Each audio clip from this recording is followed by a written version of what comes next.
American-born children belong to some Christian denomination, Catholic, Methodist, Presbyterian. Except for state Shinto, involving emperor worship, there is no restriction on religion in relocation centers. Boy Scouts, who usually provide the color guard for the American flag which floats over each center, are typical of the American organizations which are prominent in each relocation center. There's a USO Club to provide entertainment for the Japanese-American soldiers who come to the center to visit their families or friends. Girl Scouts, Campfire Girls, Parent-Teacher Associations, the Red Cross. The evacuees belong to these organizations in their former homes and transplanted them to the centers. The Boy Scout Drum and Bugle Corps here is leading a Harvest Festival parade, marking the high point of the successful season of farm production. Everyone turns out to view the beauty queen, to see the well-decorated floats, and to join in the good time that goes with the full day of celebration. While they have many things in common with ordinary American communities, in the really important things, relocation centers are not normal and probably never can be. Home life is disrupted. Eating, living, and working conditions are abnormal. Training of children is difficult. Americanism, taught in the schools and churches and on the playgrounds, loses much of its meaning in the confines of a relocation center. When the War Relocation Authority was only a few months old, it was decided that relocation centers should not be maintained any longer than necessary.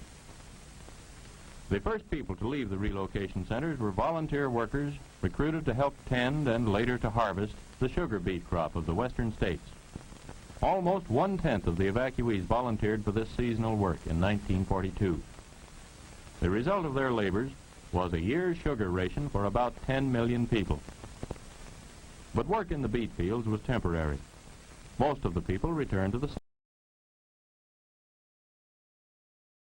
concerned with permanent relocation, getting the evacuees out of the backwaters of the relocation centers into the mainstream of American life, so their labor can help to win the war, so the cost to the taxpayers may be reduced, so there can be no question of the constitutionality of any part of the action taken by the government to meet the dangers of war, so no law-abiding American need to fear for his own freedom. Relocation of the evacuees is not being carried on at the sacrifice of national security. Only those evacuees whose statements and whose acts leave no question of their loyalty to the United States are permitted to leave. All information available from intelligence agencies is considered in determining whether or not each individual is eligible to leave. Those who are not eligible to leave have been moved to one center to live presumably for the duration of the war.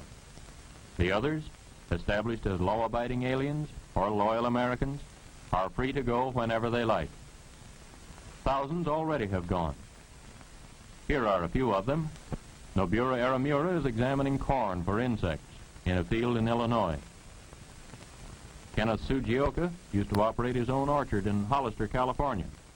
Machine work was a hobby. Now it's his job. He's making precision parts for American bombers. Masako Takayoshi is assistant head nurse in a large hospital. She was a teaching supervisor of nurses in a Seattle hospital before evacuation. She has 3 brothers, all in the Army. The tractor driver here is Roy Himoto, who used to farm near Walnut Grove, California, and was evacuated to the Tule Lake Center. This young machinist has learned his trade since he relocated to Chicago, and his boss says he's learned it well. He's helping to make kitchen equipment. Mrs. Ayako Kasai paints miniature dolls in a Midwestern studio. She used to live at Colusa, California, and then lived at the Granada Relocation Center. In the background is Cecilia Miyamoto, who divides her time now between working and attending college. Kei Nakadoi feeds the chickens on an Illinois farm, and on the same farm is an Issei, Kamago Shimatsu. Shinobu Sakuma, Joe Chihara, and Yoshio Dogen cultivate potatoes on a farm in the Middle West.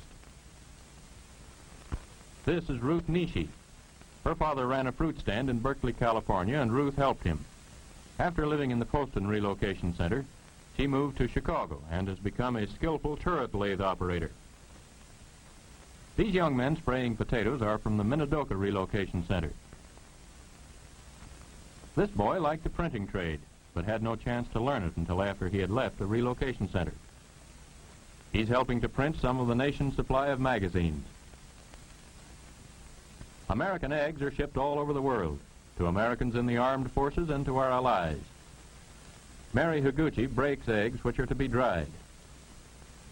And in the same plant, John Iamuri feeds the drying machine. Jim Carisu used to be a clerk in Madera, California. Now he's a candy maker in Chicago. American flags, some of them for the armed forces, are turned out by Mrs. Yoshie Abe. She hopes that one of the flags she makes someday may be carried in triumph down the streets of Tokyo. The produce business in Watsonville, California, used to be home to these boys. Now they're in the produce business in Denver. Henry Ligoro used to be a farmer at Fresno, California. From the Jerome Relocation Center, he moved to the Middle West to make marshmallows. Threshing oats in the Middle West is a new experience to Tet Shiota, who used to grow vegetables near Venice, California. An artificial leg doesn't interfere with the way he handles a pitchfork.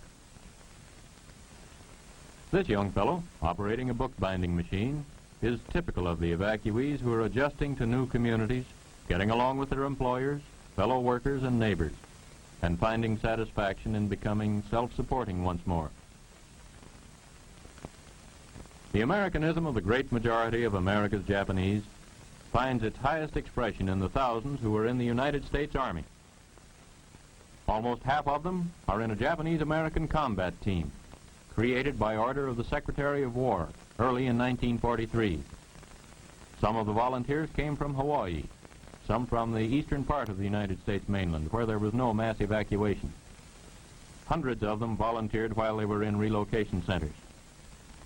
Volunteered to fight against the militarism and oppression of Japan and Germany. They know what they're fighting against, and they know what they're fighting for. Their country, and for the American ideals that are part of their upbringing. Democracy, freedom, equality of opportunity, regardless of race, creed, or ancestry.